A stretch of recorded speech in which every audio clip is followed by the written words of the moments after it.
างสิไปก่อนเนี่ยขึ้นยังก็ขึ้นภูยังก็ จะไปให้เห็นกับ นี่ฮะขึ้นภูยัง ภูมโนลม อันนี้คล้ายๆคือภูมนุลมนี่อยู่มุกดาหารโครงข่ายวัดสวรรค์มาเขตคล้ายๆคือกับทำผาแดนโอ้ขึ้นคือกันเลยเนาะขึ้นคือกันเลยไอ้นี่เอ้ยเอาพาไปเที่ยวเลือกกันดิงั้นนานได้เนี่ยไอ้ดิทำไมไอ้ดิ นี่เป็นอย่างนี้ล่ะ เป็นยังไงมันเย็นนะนี่พวกก่อนเลย ไอ้ที่เราเย็น เย็นมาโอ้แต่ว่าทางนี่ครับกันทำผาแดนนิดนึงนะเพราะว่ามันทางบ่ทางมันบ่อย่างก็ทางมันบ่กระตุกกระติกโอ้ไม่รู้ หน้ามาแน่ทางนี้ โอ้คล้ายๆคือกับ เอาไอ้นี่แน่นี่แน่ เร็วคล้ายๆคือทำผาแดนโอ้เดี๋ยวโ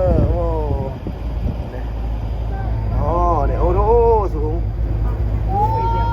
โอ้บังสูงเลยพูดเห็นป่ะโอ้หาเลยพูดปุ๊บโอ้ลงไปแล้วโอ้เด้ สารมันกดอีกมันจะมีระดับ เนาะเอาได้ฮอดแล้วเด้เนี่ยโอ้ขึ้นมาเที่ยวแล้วนี่โอ้นับได้ดอกนับสามอ่ะ มีระดับ2ระดับ3 โอ้โหฮอดแล้วนี่ พระพุทธบาทภูมิมั่นของยินดีต้อนรับทุกท่านรถสองแถวจอดนิ่งแล้วท่านเข้าลงได้เลย มาโอ้งาม ขึ้นแรกถามวัดเราไหว้พระขอพรเงินได้หมดได้เลย โอเคโอ้ผักใหญ่อยู่ในที่เดียวกันด้านหน้าของอำนวยการ โอ้ พระนางเท ซอยมึงโอ้โหเห็นน้ำคลองเห็นบ่พุ่นเห็นน้ำคลองบ่โอ้พระใหญ่พุ่นพญานาคงามเห็นประเทศลาวพุ่นเห็นบ่พุ่นเด้อก ดจีนเนาะ เย็นมาโล อู้กดจีน โอ้โห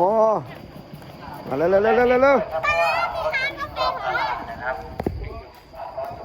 มีร้านคาเฟ่เหรอ โอ้พุ่นน่ะประเทศลาวเด้อเห็นบ่พุ่น ที่ใหญ่ที่สุดในประเทศไทย อันนี้พุ่นเห็นบ่เนี่ย